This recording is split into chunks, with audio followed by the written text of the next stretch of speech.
Broncos Country. What's up? How you all doing? This is the Nothing Rhymes with Orange and Blue podcast here on the Orange and Blue Network and on the MHRT Network. The Denver Broncos finally have a win on their scorecard.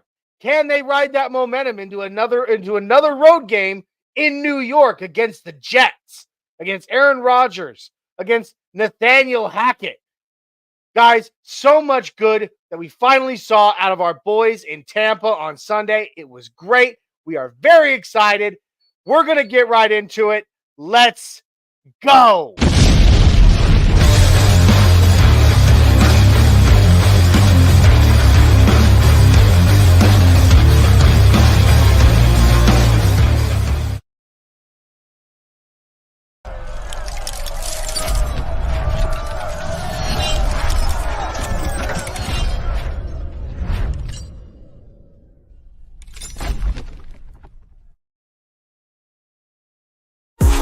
Smooth, the pins to chew, breaking down plays about to debut. Denver pride in every view. Nothing rhymes with orange and blue. Bright lights of my heart in our view. Nothing rhymes with orange and blue. Nothing rhymes with orange and blue. Nothing rhymes with orange and blue. From draft picks to game reviews, celebrating wins, analyzing the clues. Nothing rhymes with orange and blue.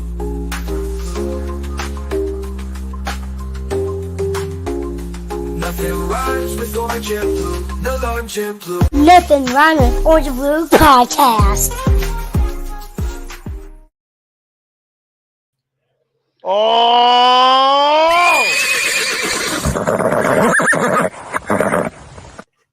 What is up, Broncos Country? And how are you doing, Orange and Blue crew? I am the Mile High Viking, Johnny Baki, and I can say that I'm feeling pretty damn good after what we saw from our Denver Broncos this Sunday. Joining me tonight, my best friend in the world, godfather to my kids, the original co-founder of the Orange and Blue Network, alongside myself, Isaiah, the Bronco gentleman, Henderson. That's right, there he is. Yeah.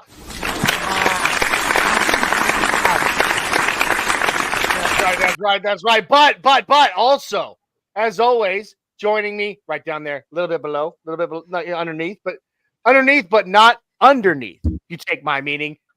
My cousin, my childhood best friend, Jay, the Denver Dream Weaver. Yellow. Yellow. How are y'all doing tonight? Oh, guys, I'm good. What's up? I mean, it's the work week again, unfortunately, but it is what it is. I'm back in Tennessee, no longer, hanging out at my parents' house in Longmont, Colorado, but that was fun. It was fun. But back in my space, my man cave here, ready to talk some Broncos, and boy, is there a lot to talk about, huh? Yeah, I was gonna say the Broncos are kind of on a mini vacation themselves. Not coming back to Denver, staying on the East Coast. So kind of a weird they're up in Greenbrier. Correct. Kind of a weird stretch of the season for them. Kind of like a team building exercise. So I don't know. D-Rock. Weird week. What's up, y'all Canucks? How's that hangover there, D-Rock? You were pretty plastered the other day, my friend. I'll tell you what. He says, Mile High Maniacs. I love it. All right, so let's talk a little bit, but first we got to get some stuff out of the way. We got to talk about the sponsor of today's show, which, guys, you'll find the link in the bio below. Please jump on down there and check out Dubby.gg for Dubby Jitterless Energy Blend. Guys, Dubby is incredible stuff. Every single cup of Dubby gets you the kick you need to get your day going, but without the jitters and without the crash later. Every cup has 2 cups of coffee worth of caffeine. But, and I always emphasize, but it has absolutely no sugar. It has no calories. It has no maltodextrin, no fillers, no artificial colors. W is formulated just to give you focus and energy, but without the jitters and crash because there's no sugar. It contains nothing but amino acids, B vitamins, and their own patented nootropic called Neurofactor that helps keep you sharp as you go throughout your day. Guys, the stuff is absolutely incredible. Comes in a multitude of delicious flavors. I'm telling you, it's the kick you need to get your day going right. But when you're over there to get yourself the dub, I'm going to help you make that dub even sweeter by punching code NRWOB10. NRWOB10 gets you 10% off your order at checkout. Guys, I'm telling you, go check out Dubby. You'll thank me later. And Jay, master of merch, what have we got in the Nothing Rhymes store today? Another blowout, 20% off everything store here. Not every day that this happens. So there are 3 days left of that deal. And you can literally get anything. So I don't know about your parts of the country, but it is getting chilly around my neck of the woods, and I am looking forward to hoodie season. So might have to get myself a nice hoodie. That's right. For sure. We are Good. all kinds of styles. We got multiple logos out there. And guys, it's just a cool way to show everybody that you are Orange and Blue crew. Absolutely. Like this too. Well, I like that hoodie with the letter print and Nothing Rhymes. Yeah, I like that too. The spelling. Where was it at? Go down. Down. No, This. that one. Yeah, go up. Up. To your right. That guy? Yeah, those. That's dope. Yeah. I like. Well, you guys can have the hoodies. I never wear hoodies. It's just not my. I've never been a hoodie person, huh? Nope, not really. Dude, you're missing out. No, not really, dude. I get too hot. I get too hot, man. Like I don't know what it is. Like I'll put on a jacket sometimes, but I'm just not a hoodie guy. Plus it bunches up around the neck for me, and I feel choked. So I'm not a hoodie guy, but that's okay. I'll go grab myself a long sleeve tee. How's that sound? Now, on those? Can you we do have those in each show, don't we? Orange and Blue Blitz. Not yet. I'm working on designs. I'm working on designs for everything. It's a coming for sure, because I definitely want one of those get bucked. Because Johnny, I know you're gonna do your you're gonna see what you can do, but I want one of those get bucked game day show hoodies. Because that's definitely dope. Then Jay, buck your feeling. Oh man. Oh yeah. Buck your feelings. All it's gonna say is buck your feelings. And you know, as it's trending right now, the grand prize of fantasy football for the league might just be going to myself. Might just be buying myself a shirt, boys. No, here he goes. Thinking he's got this league in the bag. He doesn't even know I'm coming for him. Why the fantasy guy? Where are you? I don't know. He lost to me this last week. Yepperino. So I got utterly wasted on my fantasy week. Not alcohol wise, but like I got destroyed. I had Deebo Samuel, George Kittle, Javonte Williams. For whatever reason, I had the Broncos defense on the bench and the Titans defense starting. I don't know how I won the first week. So I had to make massive changes. So now Judy's starting. I put in a waiver. So I put in a waiver claim for I think who did I put a waiver claim in for right now? Carson Steele and I think it was another wide receiver. I'm blanking out off the top of my head, but yeah, I had to just redo it after this last few weeks and it was off to a horrible start. You'll be okay. But outside of fantasy football, let's just talk some Broncos right now, okay? Because we had an amazing Buck Your Feelings post-game show this last Sunday. The vibes were real. The feeling was real. Our buddy D-Rock was hammered in the chat, and we were having a good – yeah, he really was. We were having a damn good time. But now we've had a few days to digest, and I'm going to say this. You know, the last couple weeks 1, week 2, when I went back and watched the game again, right at the initial, I was all like, you know, still trying to be positive, but then I'd watch the games again and I'd be like, oh God. Now I titled tonight's show, "Were we worried way too soon?" Because after this game, when I watched it again, I feel just as good now as I did on Sunday. I'm not seeing things that I'm going, oh, but I missed that the first time. You know what I mean? I'm feeling it. I'm feeling good about what I'm seeing right now, even after watching it again. And then, of course, Isaiah, you got some statistics that we're going to go over about the teams that we have faced, the teams that we're going to face, and how right now I think there's a lot more hope than we had a week and a half ago. Absolutely. I mean, there's for sure. far different 100%. I mean, our coaching was different. We didn't drop balls. We just executed. Like, there's just so many positives to glean from Sunday. So many. Absolutely. Isaiah, what do you think about what I just stated? And it's all building on top of each other and building what Jay said earlier. This West Virginia trip, they're coming off a win. They had Club Dub, and they're still on the road, but now they're staying on the East Coast. They're bonding. They haven't been able to bond like this since training camp. So now they got to win. Now they can come in the middle because we don't have a bye week until late. So this can kind of be seen as a kind of a reset on the way, get together as a team, get even closer. We worked out a inside linebacker today. So there's definitely some moves being made, and some improvements being made. Who was it? Quan Alexander? Quan Alexander. Yeah. I mean, do we think there's any chance he's even got? Dude, does he still have some in the tank? I feel like he was kind of on the kind of on the downward slope. He only played 9 games last year, I believe. Like, he didn't play very many games. Yeah, he was playing very well for Pittsburgh until he tore his Achilles. So he's coming off of recovery from that. And if I'm being honest, we needed inside linebacker too. I think that's definitely going to help us solidify that run defense even more, because right now we're ranked number 21.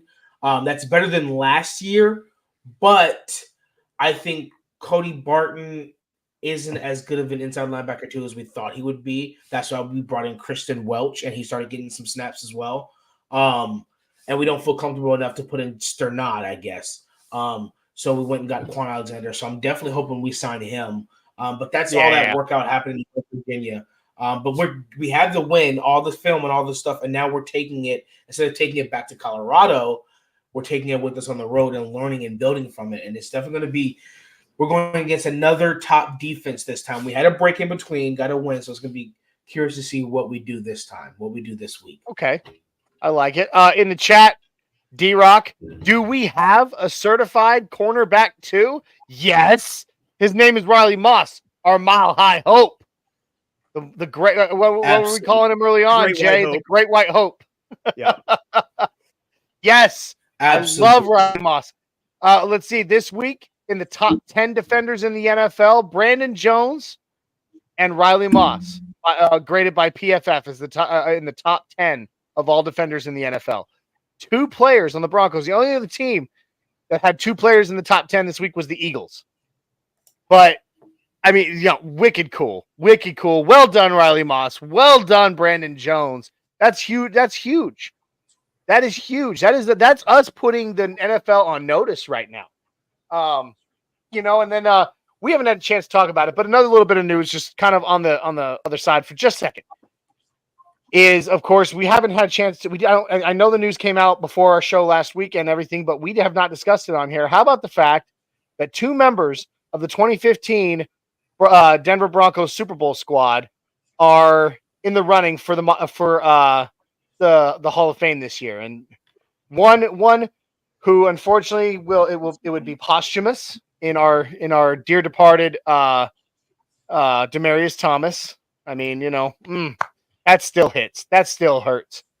Yeah, that loss. But Demaryius Thomas and Aqib Talib both are in the running for the Hall of Fame this year. That's pretty freaking cool. So huge shout out to those gentlemen.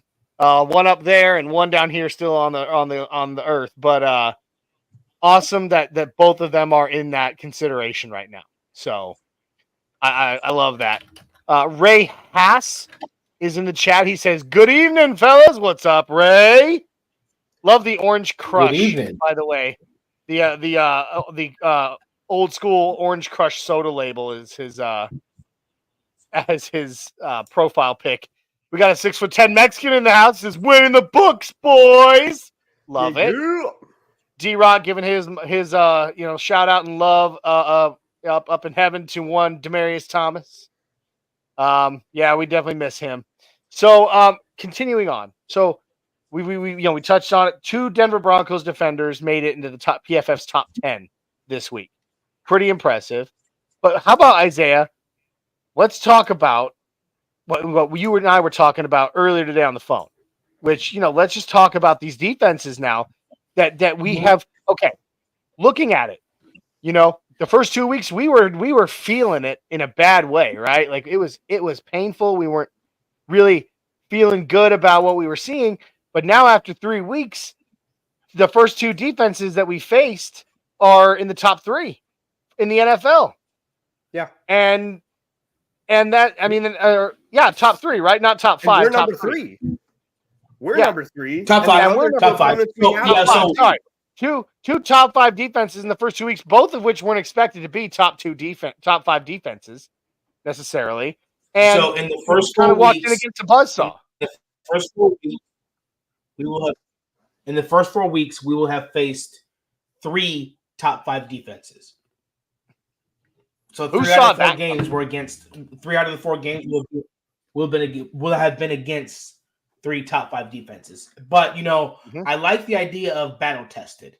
I like that. Young group coming together, and this West Virginia trip helps us get in the proper mindset of, hey, we've been battle tested with a top defense before. This isn't our first time. This is actually our 3rd time. So now we might be coming into a different mentality. And I have the graphic up right here, Johnny, of the highest graded defenders in all of football. Zoom it in a little bit, buddy, because all we can see. Yeah, zoom it in, or like bring up the picture by itself.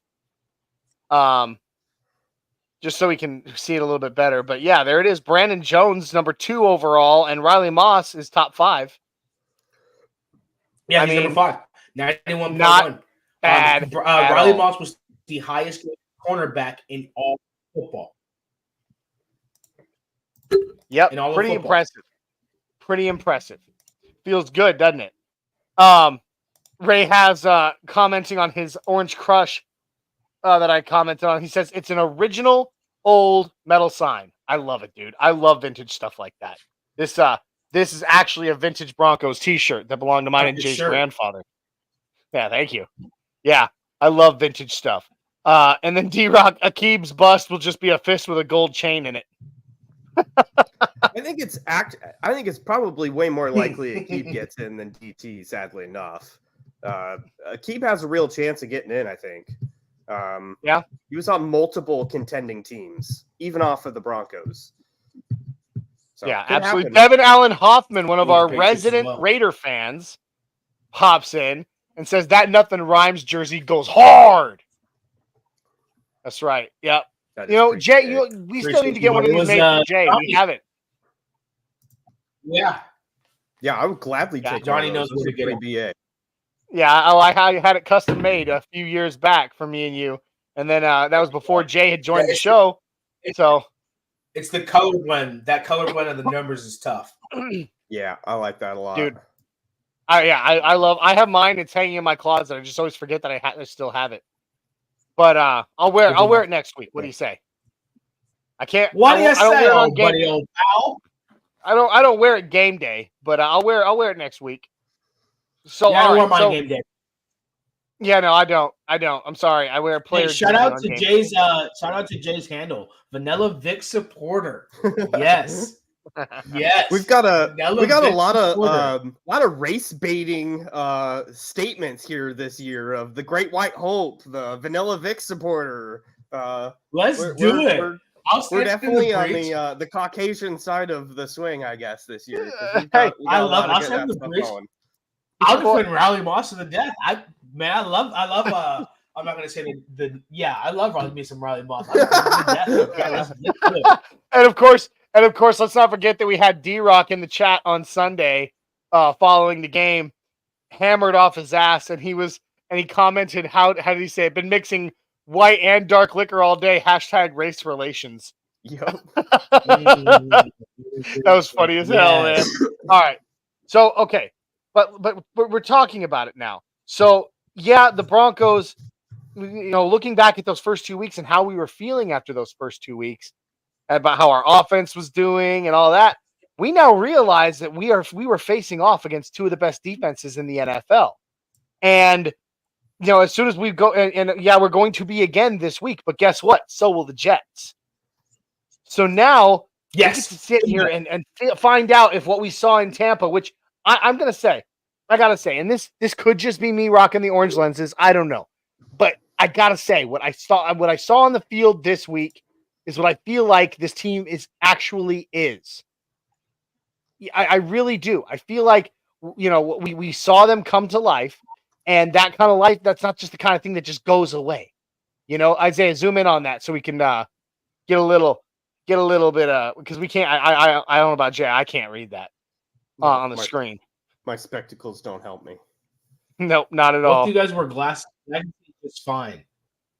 Yeah, whatever, dude. Yeah, it's because it's on your screen.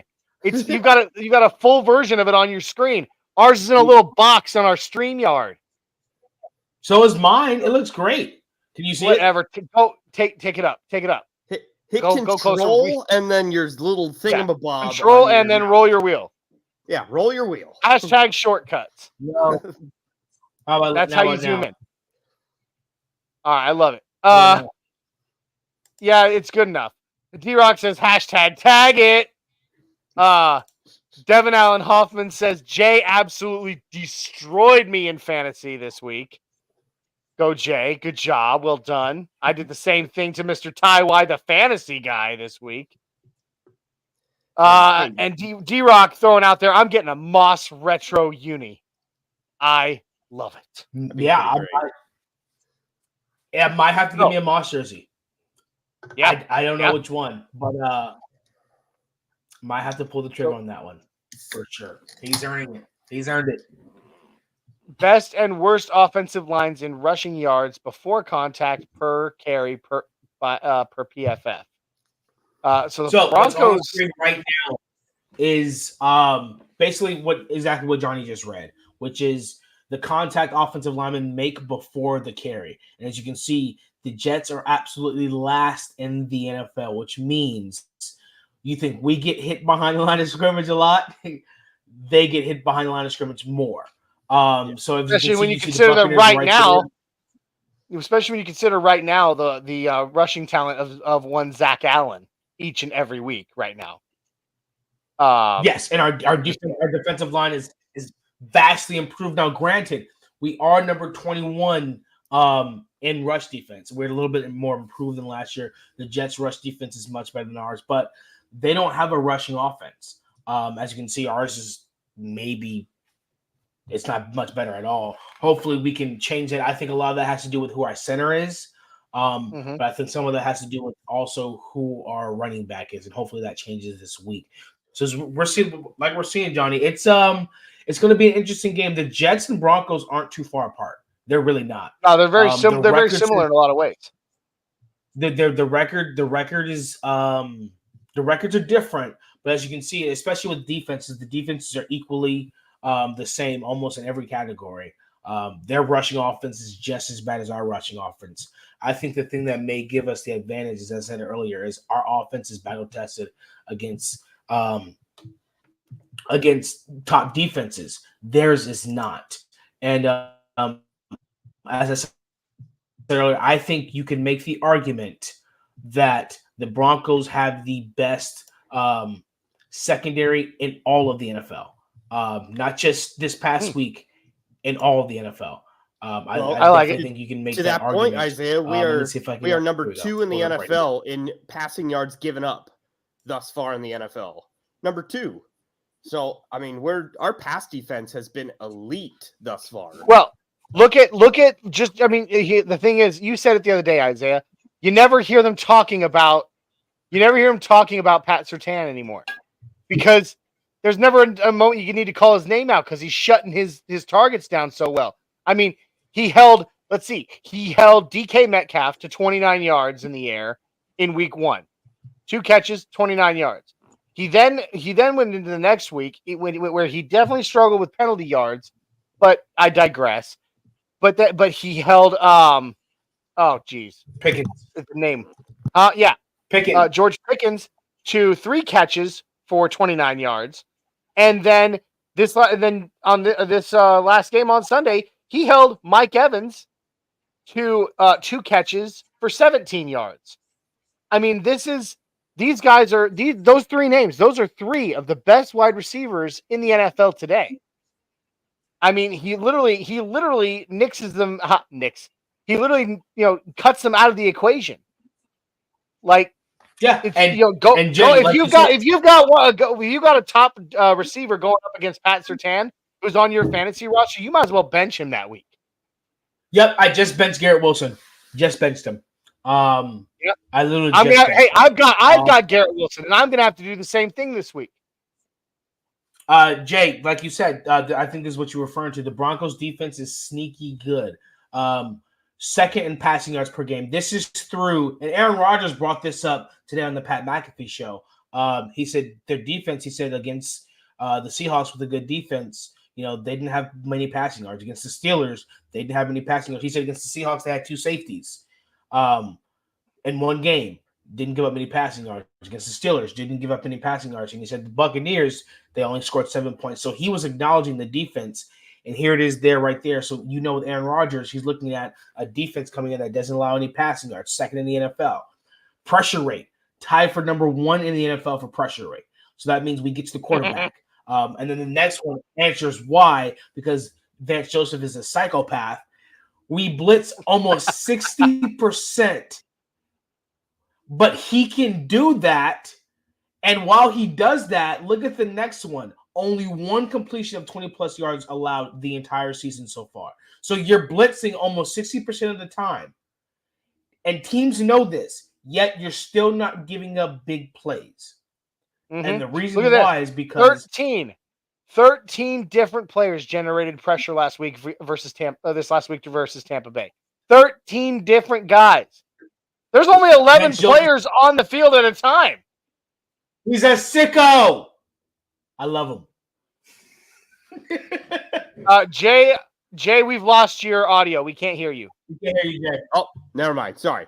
I was going to say, the first time I ever understood what a shutdown cornerback does schematically for a defense was Champ Bailey, because it was always made a point that Champ Bailey shut down an entire side of a field, so that allowed you to pressure and blitz more often than any other defensive scheme. And Vance Joseph is taking full advantage of PS2 and how well he's playing right now.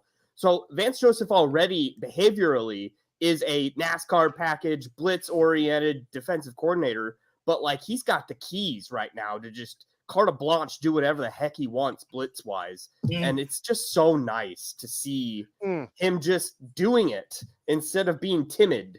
And he was timid early on last year. Yeah, he was. Yes, he was. Well, and the big reason why the big reason why he's not is because now he has 2 shut down cornerbacks. That's all he needed. He couldn't blitz and Riley Moss, and the reason why Riley Moss was graded so high, a lot of people were wondering, well, why is PS2, who Mike Evans only had 2 targets and 17 yards, why is he graded lower than Riley Moss when Riley Moss had a touchdown? Well, the reason being is because they don't throw it at Pat Surtain, and you can't quantify that really. You can't quantify what Pat Surtain does. There is no stat. There's no way to mathematically create a stat for shutting someone down and not being passed. And it can't be now with Riley Moss because of that. Riley Moss is targeted, but even though he's targeted so much, he doesn't give up anything.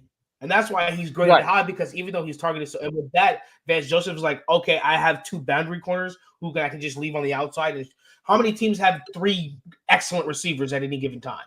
So Vance Joseph's like, okay, I'll just send as many people at the quarterback as I want whenever I want, because I'm not worried about my guys on the back end. And on he's the calling McMillan. He's calling a kitchen sink defense in that he sends everything but the kitchen sink. Yes, Mundungus, our friend. All the Vance Joseph haters can shut it.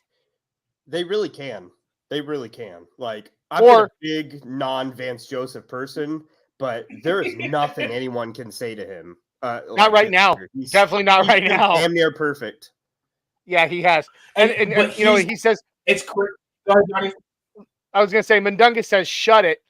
No, in honor of your name and your love of Harry Potter, all the Vance Joseph haters can nip it, Mundungus. That's right. Line straight out of the movies. There you go. That's for you. Does And with Gandalf say Vance that Joseph or something? No, shut up, Jay. No. No, And Mad with Eye Vance Moody Joseph, says it. it's Mad Eye Moody says it. You I uncultured knew I'd get a swine. reaction out of You uncultured swine. that. uncultured. It's a continuation of last year. It shows that last year wasn't a fluke, that when we adjusted, we really did adjust. But it also shows what they said in the press conference through training camp. Hey, we're flying around faster. And you can see it because I was thinking about it. I was like, most of the people on this team are year 2 in Vance Joseph. Now they're playing back together again. And you can definitely see with Riley Moss being, and it credit to the DB coach too as well, of developing players. And now they're all in the all on one accord. Johnny, what are you looking at? I was just looking at my TV. Sorry. I got Sports Center rolling up there right now, and and it was on football related, but it was what's his name on the Dodgers getting Ohtani. getting 3 home runs, 10 RBIs, and a stolen base Tonight? this week. Oh my gosh! No, not tonight. It was yesterday, I believe.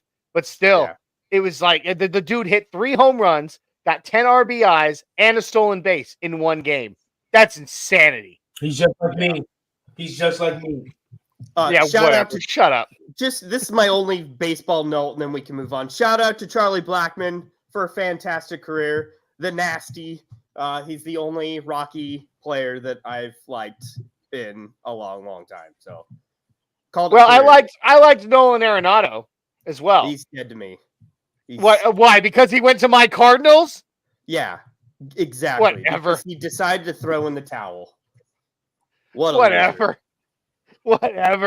Anyway, Ty Y, the fantasy guy who I destroyed in fantasy football this week. What's up, boys? I'm ready for Sunday, Jay. That's right. Jay and Ty are going to be at the Broncos Jets game in New York this week. Super excited. Hey, are you guys going to host a pregame? Are you guys going to do a pregame show?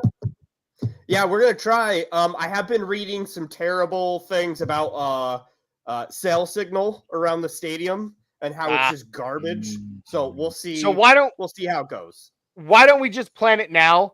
Like, we'll do the show, but we'll have you guys come in live from the tailgate guest for a minute. appearance. Yeah.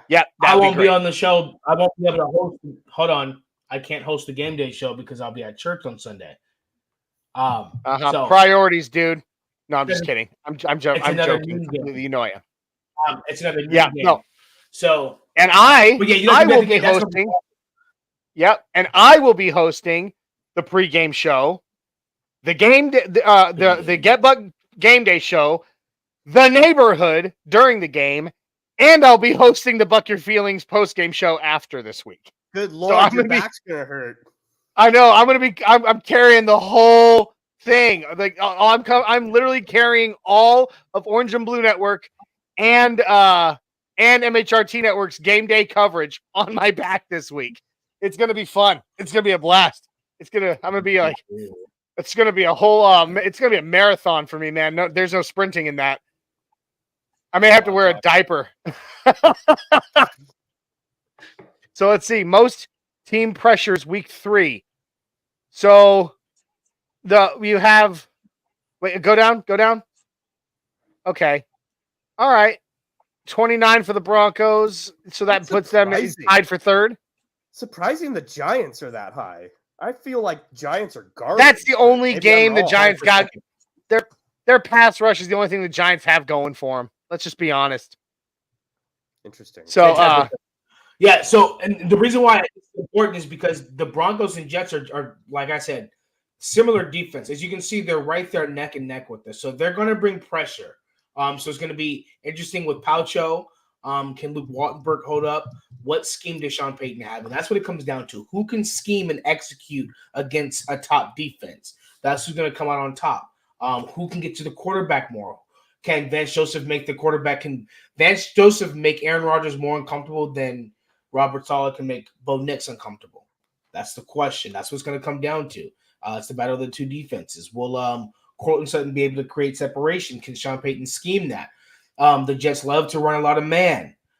So I expect Troy Franklin and Marvin Mims to get some plays and some routes. What's definitely going to be more important though is that run game, and is Tyler Beatty, and it's Beatty again today. Bidet, you mean? Yeah, but I thought it was. You mean It's officially, they said it's officially it's back to Beatty again. I guess I don't know. Way. Is he the starting running back?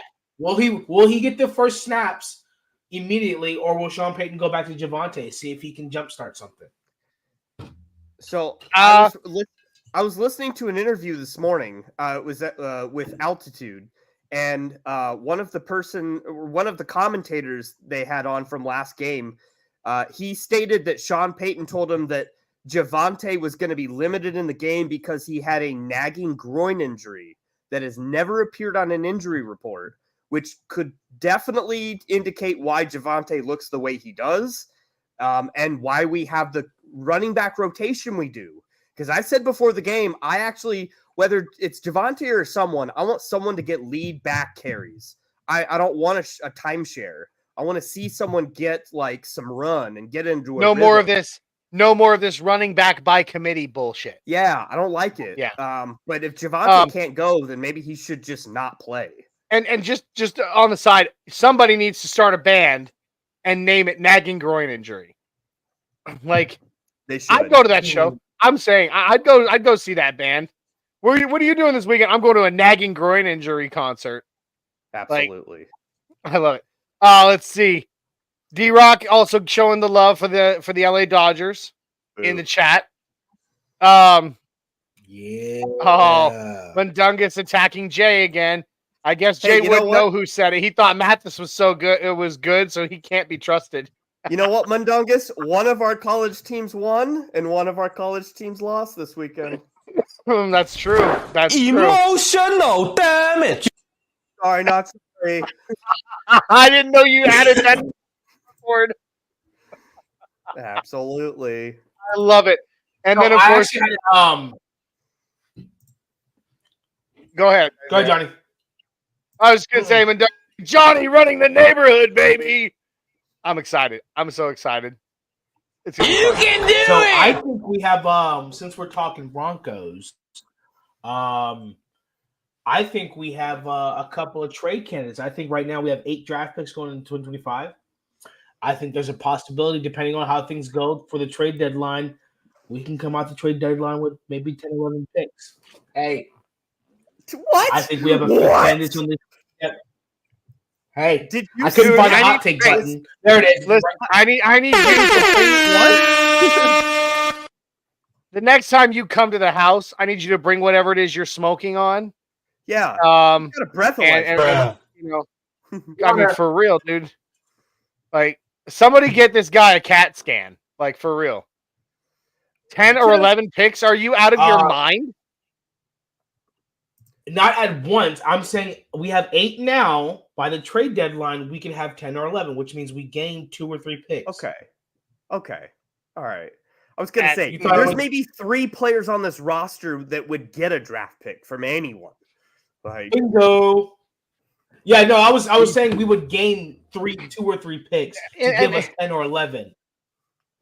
But would you really, right now, as we're starting to fire it up, would you really want to trade away one or 2 or even one of the guys that this team is currently built around? Really? Really? Yeah, but Javonte and Baron Browning. Yeah, but they're both, one is injured and one is secretly injured, but has performed terribly. So no one's giving 2 years now. Javonte right now. No one's gonna take that, dude. Not right now. Not right now. I think he'll get released. I think Baron Browning, when he gets up IR, he could be. The trade deadline's only a few weeks away, man. Like, I think it's in November. I think it's in November. Or is it? I thought it was November. I was gonna say it's in October. It's at the very But end of Baron October. Browning, we got We're in like the third week of September right now. Like 3 weeks away. We're 3 in like 4 the weeks last away. week of September. Like, no, trade no. deadline's about 3 weeks away. Yeah. Huh? Because I would say it's like the reason 3 why or I'm saying 4 this weeks is away. the reason why I'm saying that is because if you look at who we have and how the depth chart's going to move, how's the roster's going to move? Is Tyler Beatty's not even on the roster. He's on a practice squad, so he has to be moved up. If he's moved up, do you carry 4? Who are you willing to lose down to the practice squad? Lil Jordan Humphrey is right now one of the best rack receivers, and he's used up all his bring-ups. So then there's going to be some finagling with the 53-man roster. Are you going to release someone, or are you going to try and get a trade? And then you have to look at where. And then we have what we're seeing is we have a lot of depth. But if Tyler Beatty is going to be running back 1, there's got to be some type of movement. Jalil. Okay. Well, I'm sorry. You Payton can, really as far as I'm. Hold on. Yeah. Estime also comes back in 2 weeks. I would say as soon as he gets off of IR, there's going to be someone right on to IR, whether it's Vele, because Vele probably won't survive on practice squad, but Lil Jordan Humphrey's going to be on this roster. Oh yeah, Yeah, after the last couple weeks he's had. Yeah. Now the trade deadline is 4 p.m. Eastern on Tuesday, November 5th. Okay. So it's later this year. That's right. All right. That's right. I know it's November. Okay. So that's about it's later this year than it was last year. Yeah, it's about 5 weeks. But yeah, so Baron Browning will be off IR. But I mean, that's if we're looking at depth, if we want some picks, and if we're doing okay with what we got. I'm just not seeing production by the running backs. Where I'm like, where you can justify all these running backs and none of them are producing. No, you got to make some moves. Yeah. So I'm just saying, trade Stidham to the Dolphins. The Dolphins need somebody. I don't know if Stidham necessarily is it, but I have seen quite a bit of Zach Wilson reports. Because Zach Wilson runs a very similar style than Tua, as far as being a mobile quarterback that can have a big arm. And Michael Daniel does well with young guys. I've also seen a lot of reports, and he even himself said it into a microphone. Russell Wilson to the Miami Dolphins. Yep, I saw that as well. Honestly, I'd like to see that. That makes I'd like to see some. It makes 100% sense. It makes a lot of sense. Why? So we can take trade Javonte. Yeah, it definitely makes sense. You know, that takes Miami out of the running for the playoffs. Yeah. Anyway, I mean, it keeps them out. They're out right now. And his saying would be, his saying would be, "Hey Dolphins, let's swim." Yeah. No, it'd be. I don't know what they're called. Yeah. A Dolphin Nation. I don't know what they're called. Dolphin Aquarium, Dolphin Lagoon, whatever there is. I don't know. Hey, Dolphin Lagoon. No, I mean, oh god, yeah. Dolphin Nation, let's swim. I like that, Jay. Well played. You know, oh god, like it starts getting the nickname Flipper. I'm just saying. All right, so moving on. No. Look what the cat dragged in. Richie Rich A. We got the Three Stooges in the house. What up? Dibs on Mo. I was going to say you're definitely Mo. I am definitely Mo. Isaiah, I'm pretty sure you would be Larry. And Jay, sorry, buddy, you're Curly. Yeah. But I'm okay with it. I'm totally okay with it. I appreciate you without my myself. Why don't you be quiet? Anyway, no cat can drag my ass anywhere, Jay, said Rich. Meow. Meow. Russ, fins up.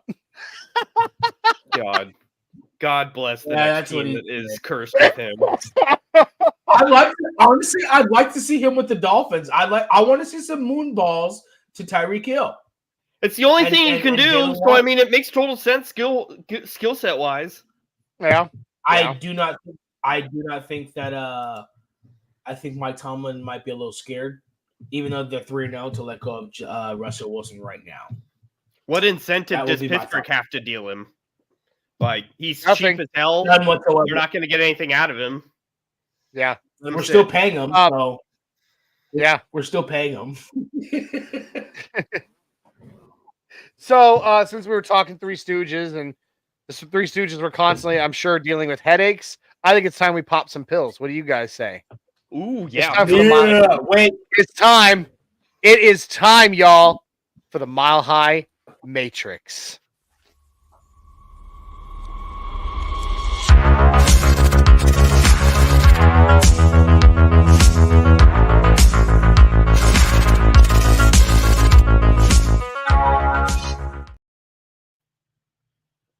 Oh, Isaiah went to get his shades, I guess. He gone. I tried to find my regular shades, and I could only Are find those my hearts? They are. I'm Are those channeling my hearts? inner Elton John. Oh my God, Rocket Man! Jay's wearing heart-shaped sunglasses. Because I love the Broncos, guys. God, oh my God, that is so good. I mean, seriously, it's like, I'm sorry, I realized I needed to clean my sunglasses. Apparently, my kids have gotten their hands on them at some point or another. So there we go. Much less little finger smudges. So everyone, Obviously, Jake, I can't take you seriously with those sunglasses, dude. Like, the tiny dancer. I'm just saying, like, Oh, Daniel. oh, buddy. All right. This is the Mile High Matrix, where we give you choices of the orange pill or the blue pill. You have to take one, and you don't get a choice. You got to choose one. So let's go. Orange pill, blue pill, Mile High Matrix. Isaiah, why don't you kick us off today? All right. This is rushed, but it's been something I've been thinking about, and I think both can be done. But I'll give us the choice. Yes, I will marry you, but I think my parents would be very upset if I married a black guy. Obviously, I'm Morpheus. So here we go. You can next year, regardless of contract. Let's just say they're both free agents. Only one is. You can either get Mark Andrews or T. Higgins. Orange pill, T. Higgins. Blue pill, Mark Andrews. Ooh. Going outside the Broncos organization on this one. Okay, I'm sorry. It. Blue pill is Mark Andrews. Orange pill is T. Higgins. Mm-hmm. Okay. Ooh. Can I start then? Yeah, go, Jay. Yeah, Jay, go ahead. I want orange pill all day long because we need a alpha wide receiver in the worst way. And although he looked better, Cortland Sutton still does not look like a top echelon 1A alpha wide receiver that says, give me the ball, I want to go score. He's not a take it to the house, take the top off the defense kind of wide receiver. He's a possessional 50-50 ball wide receiver, always has been. So T. Higgins is a little bit more of a home run threat. We got to have someone like that. So definitely going T. Higgins. All right, I like it. So T. Higgins, looking at his build, he's definitely more akin to Troy Franklin, or Troy Franklin's more akin to him. They're both Troy Franklin 6'2", T. Higgins 6'3", same build, run after catch. I like that. Go ahead, Johnny. See, that's a really tough one. I say that's a really tough one. Like Jay said, you on one hand you've got you've got this absolutely phenomenal wide receiver that is an obvious wide receiver one in this league. But then on the other hand, you've also got a who is we see him week in, week out right now with the Baltimore Ravens in Mark Andrews, changing, being a major playmaker in the tight end room. And we need that. Like, we have guys that we keep saying he has the potential, but we haven't had that in the tight end room in quite some time, at least not right now. Jay, I like what you said about T. Higgins, but I'm going to take the blue pill. I'm going to go get me Mark Andrews. I'm going to go get me someone who can he's great at blocking. He's a great blocking tight end. He's a phenomenal receiving tight end. We need someone like that in the middle who can cross the middle of the field for Bo Nix to be making over the middle passes that can get yards after catch. So while, yes, I would love to get that show-stopping wide receiver, I think a playmaking tight end would be what I would go for. I like it. I'm gonna have to agree with Johnny. The reason why is because we have a couple receivers who can maybe do what T. Higgins does. Not necessarily the alpha-ness. Maybe they have it in them. We just have to be patient and wait. But we do not have that tight end. Troutman had a couple good catches, but we do not have that tight end. That blocking, red zone, and receiving threat all in one, we do not have that. So that way, so you're blue pill as well? D-Rock comes. No, tight end blue pill. Now, no. You got what the hell, D-Rock? I'm a black guy. We love a tight end blue pill. I missed that whole thing. Wow, he's like, I'm a black guy. We love a tight end. That's filthy and wonderful. I love it. Next You're lucky I'm not Elton John right now. That's what I want next year. T. Higgins is on a 1-year contract, and that ends this. And he's a Sean Payton prototype receiver. And also Mark Andrews has 1 more year in his contract, and he's being used. Isaiah Likely is now looks like the tight end 1 in Baltimore, and Mark Andrews isn't being used as much anymore. So I would say, maybe see if Baltimore wants a 4th and a 6th. All right. Jay, do you want to go next, or do you want me to go? I'll go next. All right.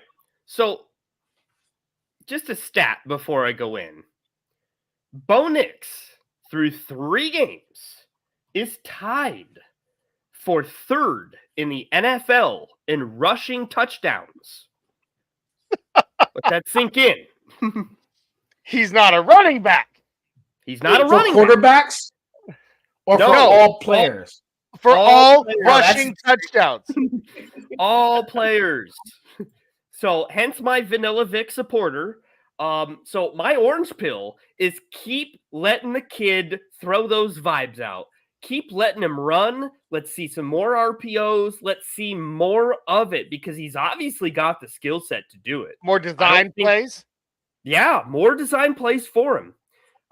That's the orange pill, is to feed the beast that is Bo Nix and the whole slate of skill set.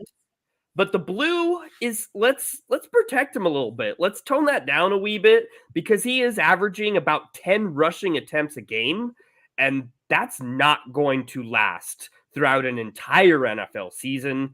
It's great and all, but that's not a recipe for especially a rookie to flourish in. So we've got orange pill, unleash the fury. We got blue pill. Let's get a little conservative and let's protect our rookie quarterback and make sure that he is starting every game and developing every game because that's more important than the results of this year. Okay. Johnny, all right. You go first on this one. You got it.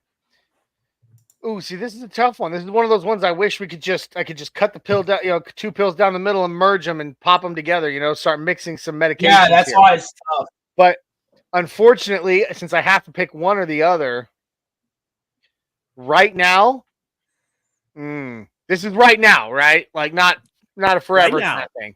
Not right forever. Now. All right. So I'm gonna sit here. I'm gonna fidget with the 2 pills on the table, trying to figure out which one I really want to take. I like the flavor of the orange one, but the blue one, it makes me feel better. You get what you get what I'm saying.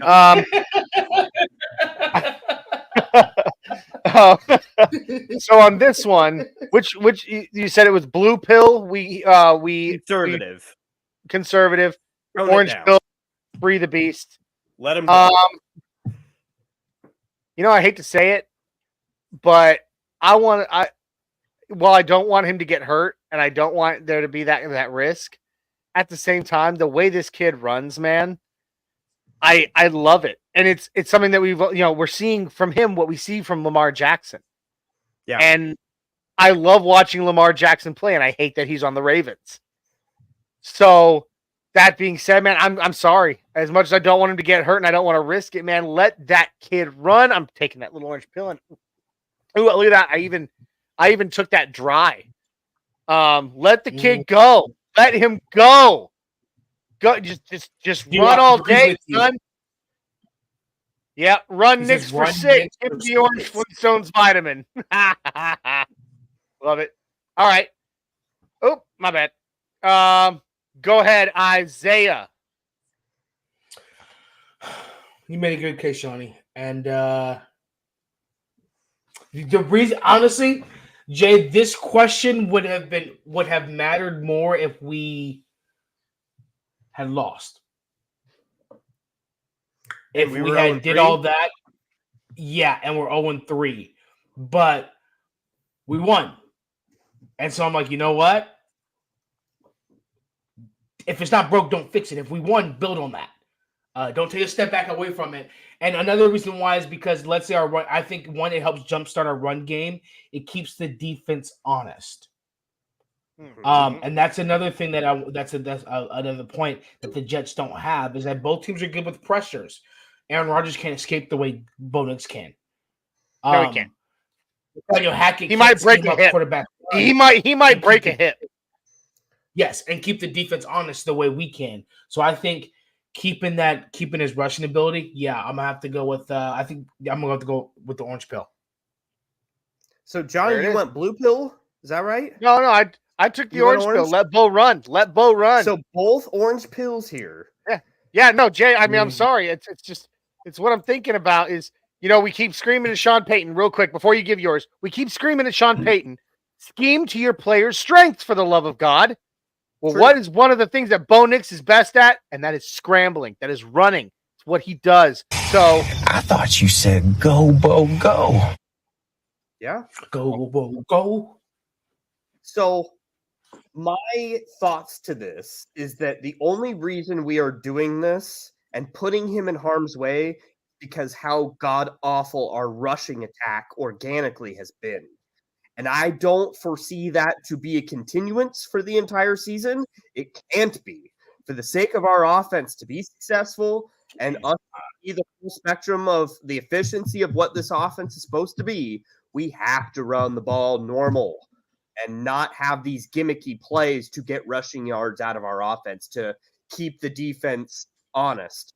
So I'm taking the blue pill, because we have had enough instances, even in the 2 losses of the first 2 weeks, that Bo just went at it and just did his thing, that it's on tape. And I feel like that is sufficient enough to put the word out to all defensive coordinators to say, y'all got to have a spy. Y'all got to know that our quarterback can do this, but now let's stop here and let's reevaluate where our quarterback is going in a long-term sense of what this year represents. This developmental year. So if he goes down in week 5 with a knee injury because he scrambled for a 12-yard gain, what does that do for the overall development and effectiveness of this franchise? So I'm all good, but we've got to tail this back here, I think, personally. So put the RPO as your secondary. So it's blue. Make RPO your secondary weapon. Yeah, it cannot be a primary attack point for this offense. It just can't. Jalen Daniels, mark my words, use it when necessary. Jalen Daniels looks like an all-star right now. He's killing it, but that's only going to last as far as he is upright, and that ain't going to last. That's not a recipe for success long-term. Just like Anthony Richardson, he looks phenomenal when he does, but it ain't going to last because he's going to get hurt. I don't want that. That's not where we are as a franchise. We can't put it all on the line like Lamar Jackson. They're in a win now window. We're not. Yes, we are. Anyway. The window is always open. It's always open. It never closes until it closes. I don't know. Oh my God! Your turn, Johnny. Okay, so are you crazy? Right. Are you out of your mind? I'm staking on the offensive side of the ball for mine, and we're by the way, we're only doing 1 mile high matrix each, so we can move on to the next segment. But for me, this is an issue that we've seen now over the last 3 weeks. And it's one that makes me sad because the guy I'm about to talk about is at least a friend of mine. I say friend of the show, but unfortunately, we've never actually been able to get him on here, but he is a friend of mine, and that is Garrett Bowles. And so here's where I'm going is I'm talking about the tackle position, and I'm not just talking about one side, I'm talking about left and right. So at the end of this season, if one has to go, you either take the orange pill, let Garrett Bowles, who just cannot seem to keep his hands to himself, walk out the door, or blue pill, you let Mike McGlinchey, who's right now seems like we way overpaid him for his skill set, on the and is now out, for 4 to 5 weeks with an injury. Which do you let walk? Orange pill, Garrett Bowles. Blue pill, Mike McGlinchey. I'll go first. I'm probably have to go McGlinchey. Ooh. I think, all right. Wow. Garrett Bowles has been healthier, more durable. I think he's had 1 or 2 holding penalties. It hasn't really been that bad. He had 3. He had 3 in one game. I was gonna say, No, hold the phone here. He had 3 holding penalties. Okay, whatever. In He's week improved. 2. I don't think. Well, and D-Rock comes up and says he'll be our left tackle, will be our first round pick. I can see that. But I think we need a center more than we need a left tackle. Not in I also first think round. we need a running back. Not in the first round, but we do need a center more than we need a left tackle. Our left tackle situation is better than our center situation, regardless of what we think about Garrett Bowles. And that's bad when we come up against teams that have like Quinn Williams. We got lucky because Vita Vea didn't play. That's a huge liability. Yep. So I can see we need an explosive running back. We also need a wide receiver in the first round. There's a few things we need, depending on where we land. I don't think Will Campbell will be there. I would just like to point But I out think we what have McGlinchey- zero success when drafting wide receivers in the first round. Just saying. Now with McGlinchey, I can see why you keep McGlinchey. Now I may change it because McGlinchey can play left tackle, and Garrett Bowles cannot play right tackle. So if I'm being honest, I have to switch that, and that's the only reason why. Is because McGlinchey played left tackle at Notre Dame, and Paucho seems to be a decent right tackle. So I guess I'd have to let Garrett go just because McGlinchey played left tackle, and I'd have to see of some way because if you let Garrett Bowles go, Isaiah put the blue pill on his tongue and then he spit it out. I was gonna say, are you at the beach? You wearing flip flops there? He swallowed the blue pill and then had second thoughts, gagged himself to get and hurled it out, and now he's popping the orange. Grody. All right. Yeah, and I just Jay. Dude, I have never been a fan of Garrett Holds. I didn't like the pick originally when we made it. I thought John Elway reached for him. I thought the times where we said, "Oh wow, he's got it. He's played a lot better." The refs literally just didn't call a lot of holds that he was still making. Not a whole lot changed for his behavior, really, throughout his entire career. He is time and time again proved that he is not a reliable left tackle. He's been relatively cheap for us. He has not been a high-priced left tackle, which on a majority of NFL rosters, the left tackle is only outdone by the quarterback as far as salary on an NFL roster. So we have been lucky and fortunate for that. Is it still that way? I know it was for a while. Is it still that way for sure? No, it's not. It goes quarterback, left tackle, pass rush. Now. Yeah. No, receivers get paid more than left tackles. That's what I was going to say. I was pretty sure that receivers are making more money than tackles. Yeah, receivers. No. On average, yes. Well, no, not on average. No. I'm thinking of the high ones. Jay takes the orange pill as Even well. Like Williams gets paid more than I think like Justin Jefferson. No, because the receivers receivers make more than the left tackles, don't they? I think Justin Jefferson makes more than how much does Trent Williams make a year? A boatload of money. A buttload, yeah. Yeah. A metric F. No. There is a Yeah, he huge makes more than difference that. between the top echelon and your middle tier and low tier when it comes to tackles. But like your top And even echelon on tackles average- are making tons of money. Yeah. So like I Palchevsky looks great. I have no issue with him. I would love to see McGlinchey swing over to the left, but I think it's probably more realistic that we see is it Parrott? Matt Pert. Pert? Pert. That we see Pert Yeah. inserted. Or we see Palchevsky swing over to the left and see what we got in him. Because I Sean don't think Payton said that he's McGlinchey's going to strictly- swing.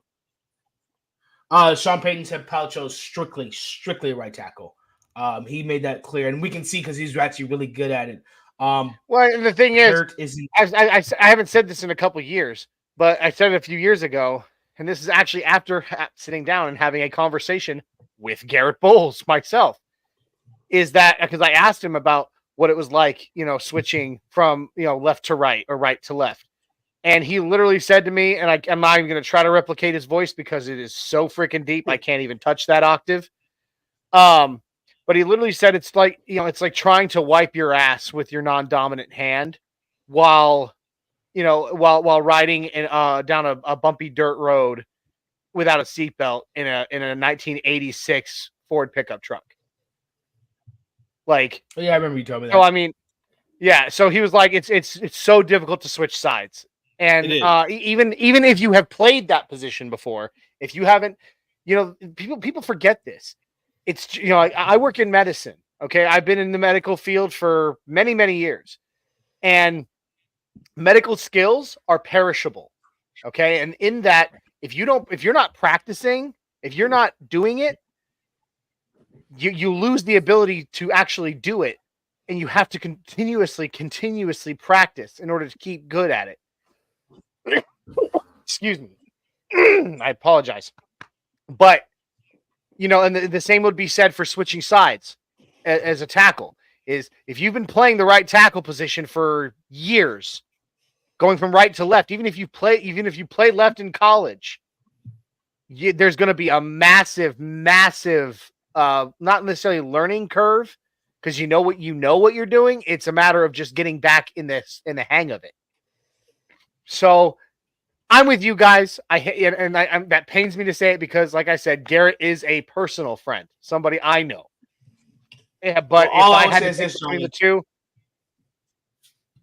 All I'm saying What? is this: Tristan Wirfs is a free agent next year if he doesn't sign with the Bucs. okay. You want Tristan he's a Wirfs right as our left tackle? Tristan Wirfs. I is a mean, left that'd be tackle. great. I know that'd be great, I but thought he was right. no, I'm pretty sure he's left. He switched. He's both. He's played both. He started off his rookie year at right tackle. Went to the Pro Bowl with Tom Brady. And then Yeah, switched over to maybe left that's tackle. He's what been I'm playing. thinking. He's legit at both. All right. Before we get out of the I matrix, don't know. You guys, before we unplug from the matrix, Mundungus throws this out there. Plus, damn it, would you quit clicking? Plus, I don't think that there are any first-round left tackles in this year's draft. It would be more beneficial for a free agent if they don't move McGlinchey over. I would agree. That's what I was saying totally earlier agree. was because we have so many needs in the first round and Will Campbell won't be there. I don't see us getting a left tackle in the first. That's why I said Tristan Wirfs is coming up. If he doesn't, I don't see why he wouldn't sign in Tampa Bay, especially if they go to the playoffs. But hey, you never know. Sean Payton and Zach Strief may get a hold of him and say, "Come on over with T. Higgins Well, and Mark I mean, Andrews." I will point out that after this year, Russ's the black hole, the black money hole that Russell Wilson put us in goes away. Well, It doesn't go away; it we'll have shrinks. some. Well, okay, It sorry. shrinks. It doesn't go away; it shrinks. It We shrinks. will have It shrinks a good amount. Yeah, but the point that I'm making is we will have the money to go get whoever we want in free agency. Is this right? It is. It Chris is. Godwin. But Mike Evans is as good as retired after this year, so he ain't going anywhere. I don't know about that, Jay. He's still. I don't know. I don't know about that. a top Mike receiver. Evans I is don't in know his about like that, Jay. 12th or 13th year. Like, And he's still Yeah, and playing he's at at an a elite level. An elite Says level. who? Elite level. he hasn't done anything this year. Come really. on, Jay. Are you being sarcastic? Dude. No, I'm not. That's why Chris Godwin has led their team in receptions and yards, because they're prepping him to be their number one moving forward. Mike Evans has had 1,000-yard receiving yards for every year he's been in for like 11 years, and elite You're level. right. I don't think he's done. I see what you're saying, but I don't think he's done after this year. I don't think Chris Godwin resigns with Tampa. I don't. Now that he's a free agent, who would you rather? Ooh, that's another orange pill, blue pill for another day. No, we'll do that another time because we're gonna go ahead and guys, we're gonna go ahead and unplug. We're gonna unplug from the Matrix. All right, we'll see you in just a second as we get back to the real world.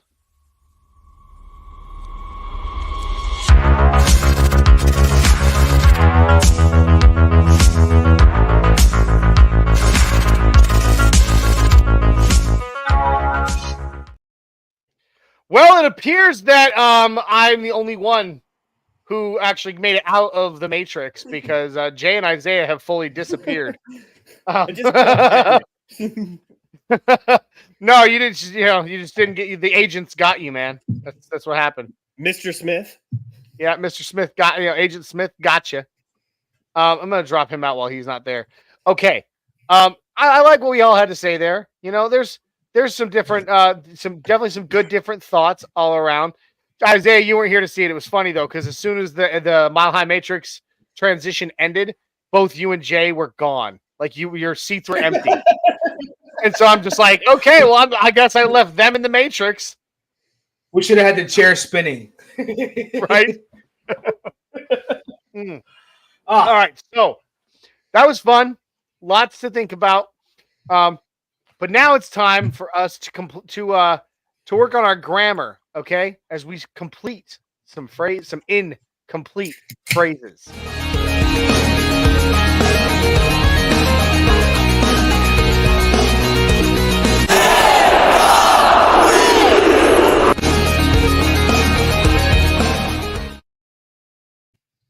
I love that. I love hearing it.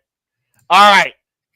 This is the phrase is incomplete. Our favorite new segment. I absolutely love this segment because you can do anything with this. And it's just a great way to get people's thoughts. So it's very simple.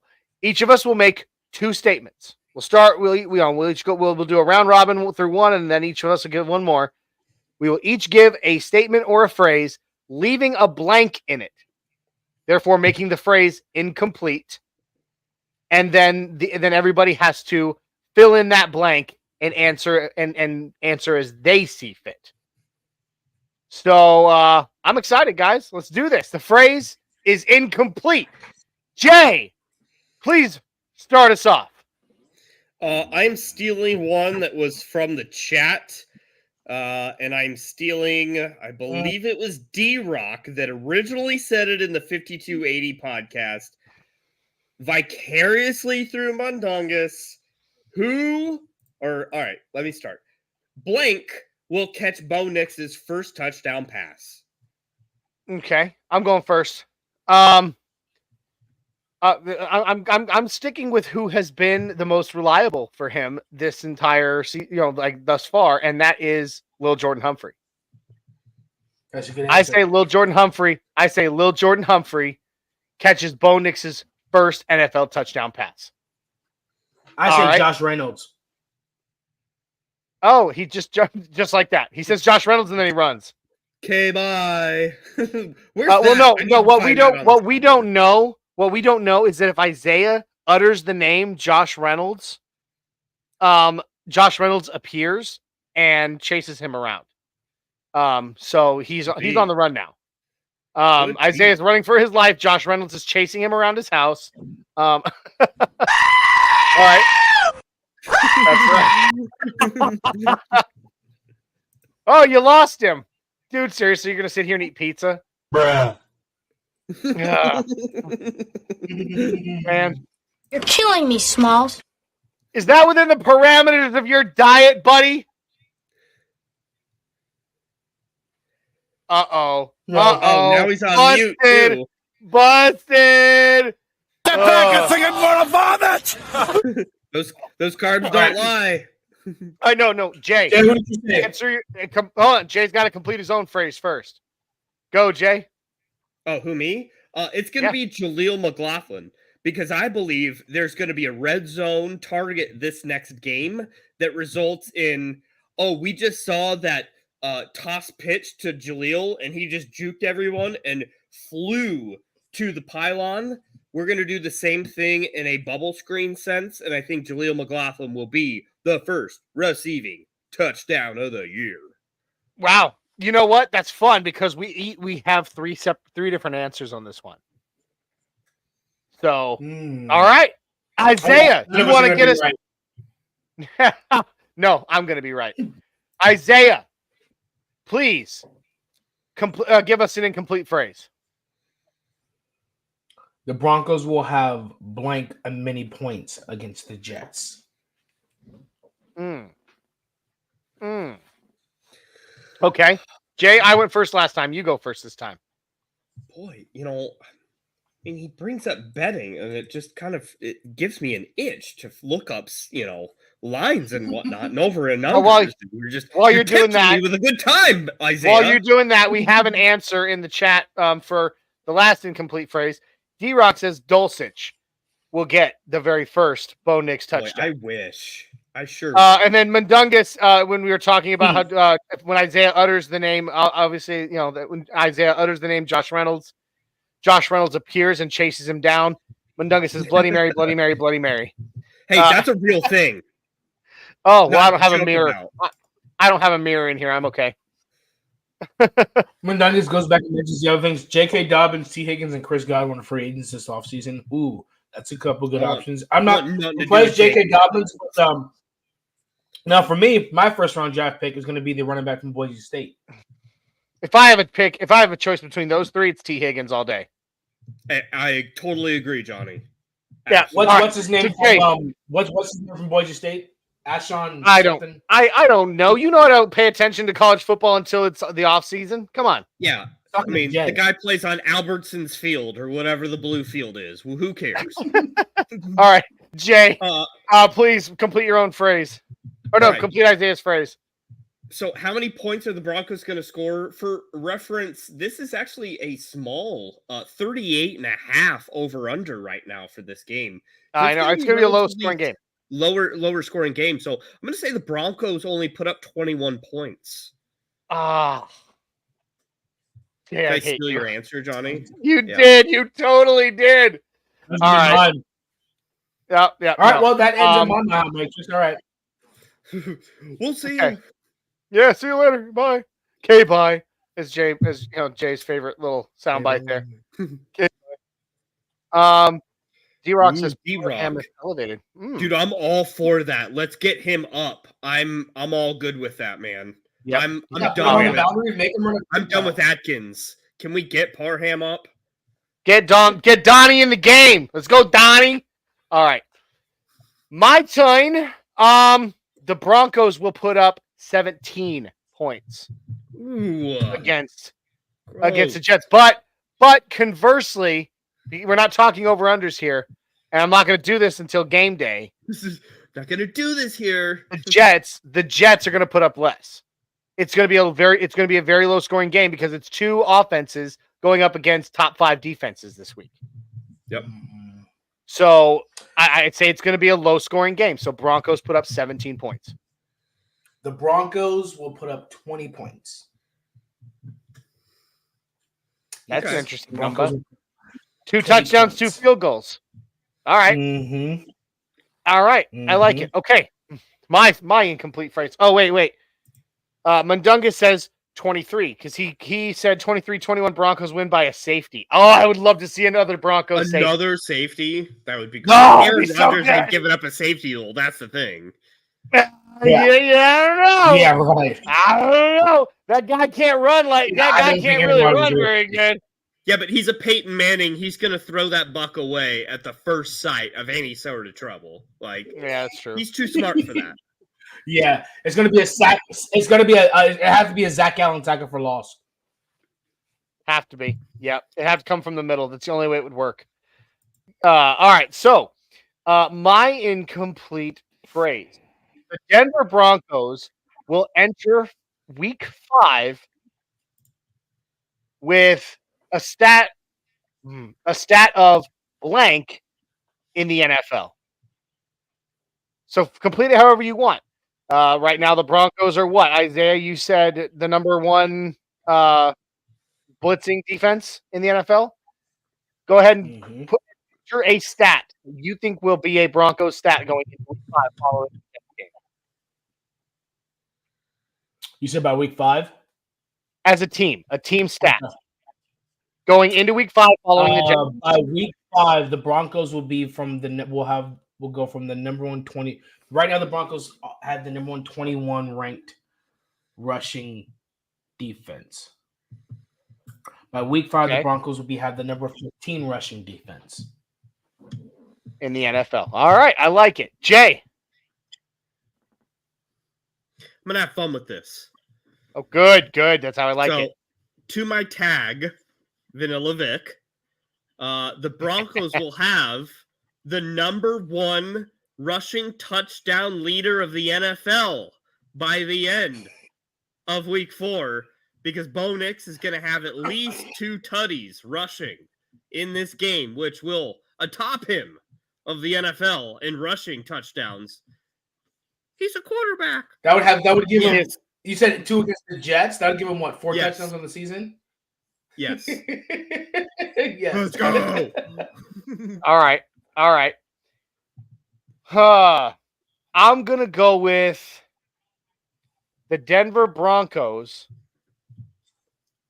will enter week 5 with the number 3 defense in the NFL. I just, right now we're sitting we're sitting at 5. We're sitting 5th in the NFL. Are we talking yards or points? Just as a all around ranked defense. Because yards were already 3rd. We're already 3rd. I'm talking about overall. I'm talking overall. The 3rd best defense. The Denver Broncos will enter week 5 with the 3rd best, ranked number 3, defensively ranked number 3 in the NFL. We'll jump up 2 spots from 5th to 3rd. So it'll just be the Steelers and the Seahawks ahead of us then. Maybe the Vikings. Maybe. Dear. But oh dear. Let's see. Mundungus says Broncos. The Dan Orlovsky comment. Well, his comment on screen, good lord. That's an insane comment that he made. That means we're gonna have 7 sacks against the Jets. Hey, we did it again. Listen, is the Jets' offensive line that much better than Tampa Bay's? They're terrible. No, but Aaron Rodgers is not much better than Baker Mayfield. That is true. Yeah, maybe, but Aaron Rodgers is not taking those 7 sacks. Who knows? It'd be amazing. That'd be cool. If we have 7 sacks, again, like Manny if we have 7 sacks, I will let you guys figure something out for me. If we have 7 sacks against Eric, I will let y'all figure out. Vance Joseph we get to hang you from the ceiling by your thumbs and speed bag your scrotum. Speed bag your scrotum. Speaking of band names, speed bag your scrotum. And there, Mundungus said it. Baker is more mobile. It's true.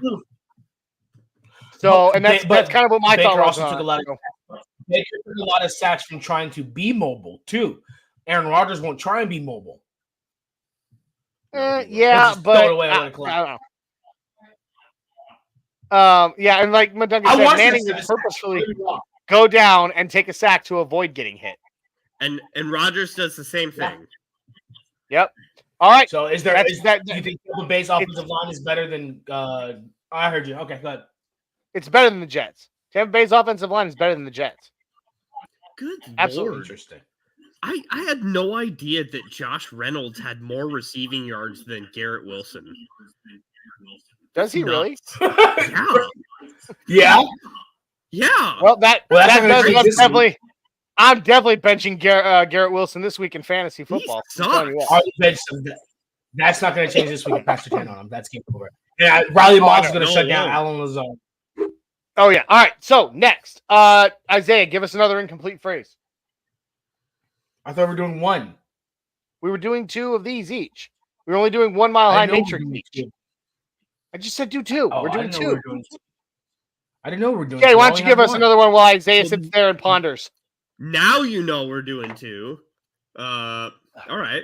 Well, the Broncos will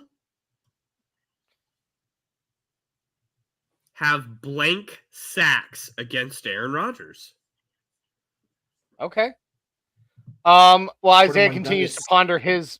ponder his next incomplete phrase, I'll go ahead and go 5. The Broncos will have 5 sacks on Aaron Rodgers. We have the number one the number 1 pressuring defense in the NFL right now. The Jets offensive line is not as good as any of the 3 teams we've played so far. And we put up 7 against Baker Mayfield, who is more mobile. Yes, Aaron Rodgers will be more likely to get rid of the ball. But I say 5. I like Mundungus' 7, but I'm going to be a little bit more conservative with it, just a little, because Aaron Rodgers will throw the ball away more than Baker did. So I'm going to go 5. I'll go a little bit more conservative than the 7. I'm going to go 3, and 3 is a lot for a veteran quarterback. And the reason why I'm going to say 3 is because they haven't faced as good a defense as ours, and I think Vance Joseph has a lot more disguises and a lot more different blitzes and variations. I don't think they've seen lockdown boundary corners that we have yet. So I'm going to go 3. From what I've seen so far, Aaron Rodgers, a lot of his play calls and his checking at the line are quick 3-step hitches and throwing the ball, 3-step drops and throwing the ball. I don't see that as fast enough to get there to have 5 sacks or a blitz. If we can get them in long distances, sure. I just don't see that, so I'm just going to go with 3. Yeah. I think we get 3, and then Rodgers tears his Achilles again. Very dark. That'd be horrible. That'd be horrible. Well, I mean, he can go recuperate his Achilles in the dark. All right, my turn. Yep, go. Well, let me answer my own. Oh yeah, no, Jay's got to answer. Jay's got to answer his own. So sorry, Jay. This is the reason why I brought this up, because I said this on post game when we were talking sneak previewing about this, that Aaron Rodgers is a super savvy quarterback. We're not going to have a sack. 0.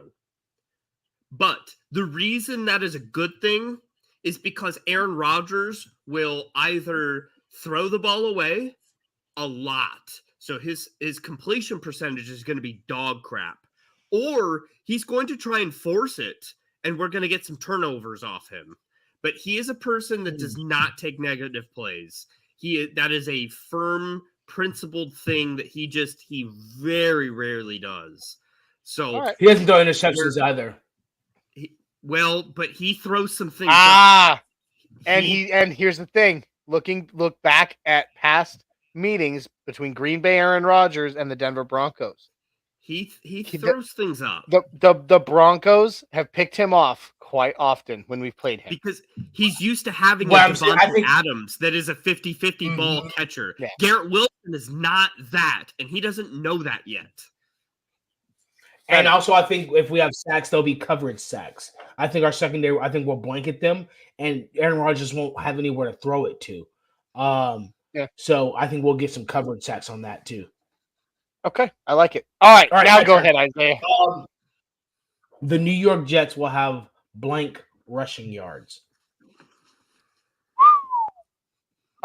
Who's their running back? Breece Hall. Who gets hell every time. Yeah, he does. They run an outside zone scheme, just let you know. So our linebackers have to be good. Okay. All right. This is a tough one because Breece Hall has our number, just like Josh Jacobs, did with the Raiders. Last year was an embarrassment. Yeah. Embarrassment. But I mean, I think our run defense is definitely better than it was last year. Obviously, the stats say that. So I don't think he's going to gouge us as much as he did last year. This is a tough one. I'm going to go with 74. The Jets have 74 rushing yards. It's a respectable number. Assuming that they run the ball at least 30 times, maybe, which likely they will. That gives them an average of about 2 to 3 yards per carry. Yep. So I'm just gonna give it a respectable number of 74. Jay. Oh, that makes sense.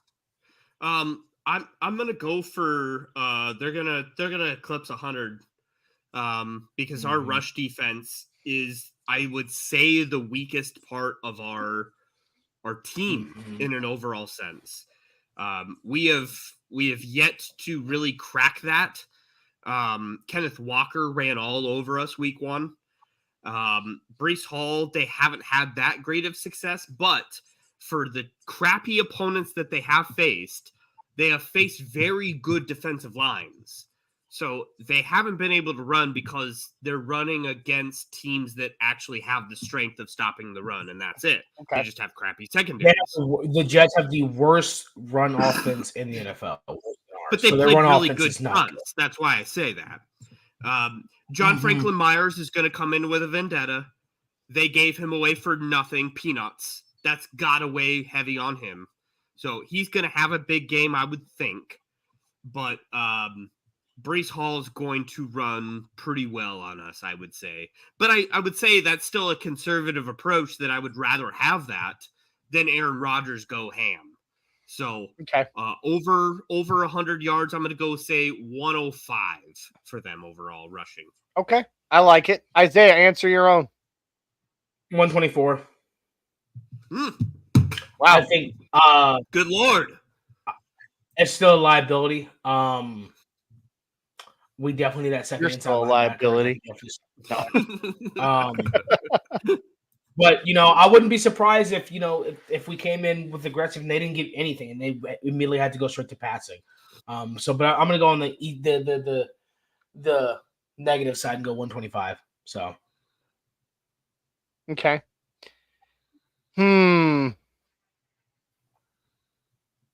All right. Last one. And then we're going to get ready to roll out of here. Today, or let's see, the Denver Broncos are going to struggle the most against blank in week 4 against the New York Jets.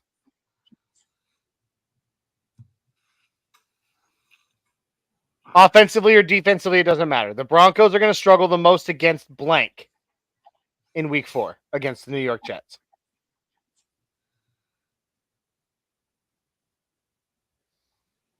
Isaiah, you want first?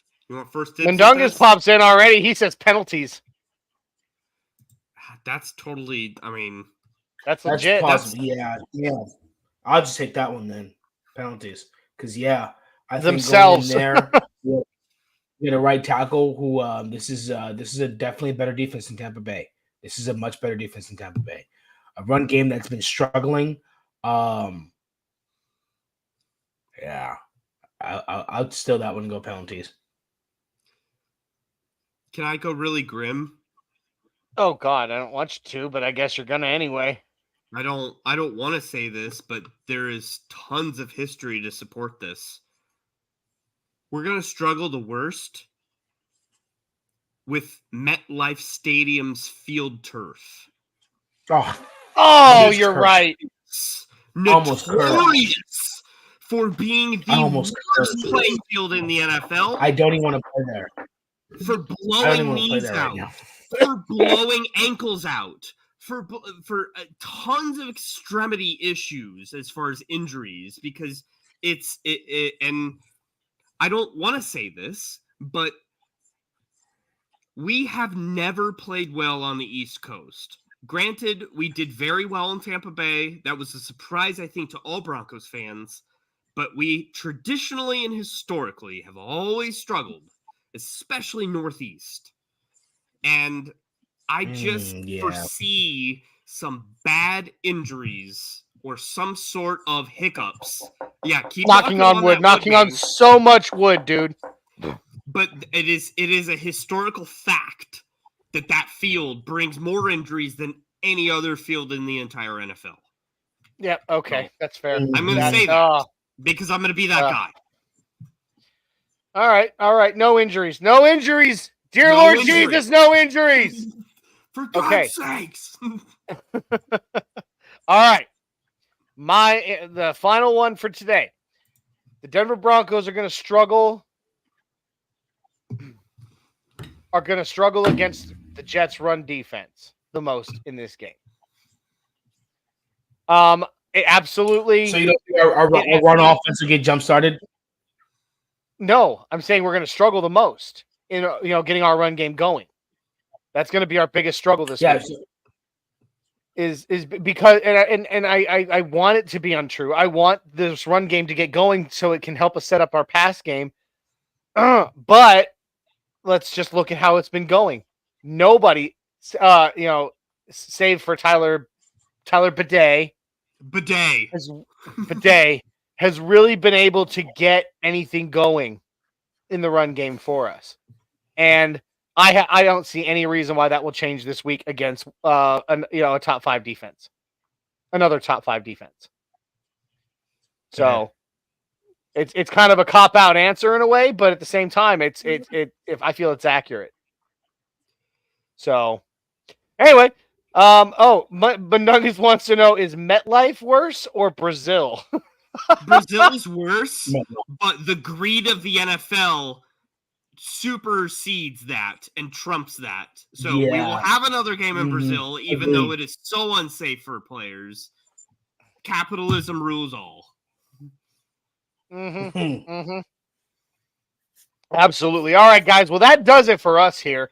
This has been the Nothing Rhymes with Orange and Blue podcast here on the Orange and Blue Network and on the MHRT Network. We've had an absolute blast with you guys, and I didn't bring these up earlier, and I can't believe I didn't.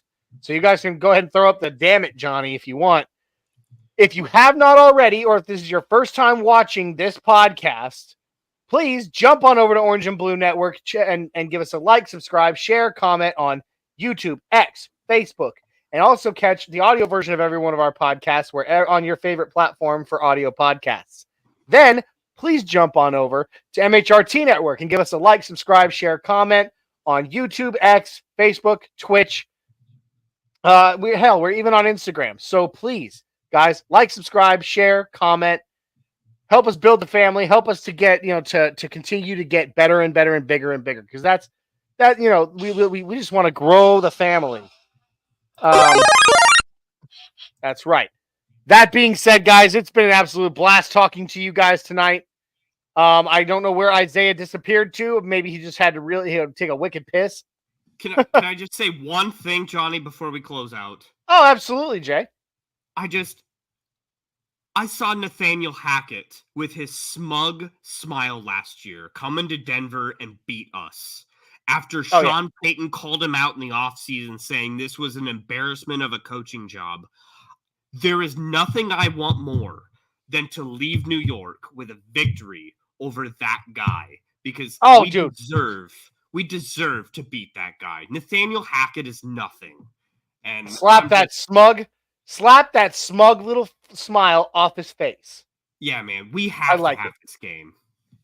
Guys, don't forget to check out the other Orange and Blue Network shows and all the other ones on MHRT as well. I'm going to holler out the Orange and Blue Network shows because I have those memorized in my head.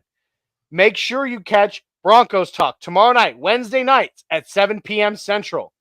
All right? Also, do not forget to tune in 1 hour before game time this weekend for the Get Bucked Game Day show hosted this week by myself, and I'm hoping that guy over there, and any other members of the Orange and Blue Network or MHRT that want to join. Also, don't forget to check out The Neighborhood during the game this week, where we'll be talking about the game as it's being played and poking a lot of fun at each other. It's a lot of fun.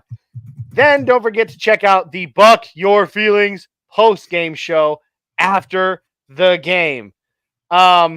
Guys, we've had an absolute blast with you tonight.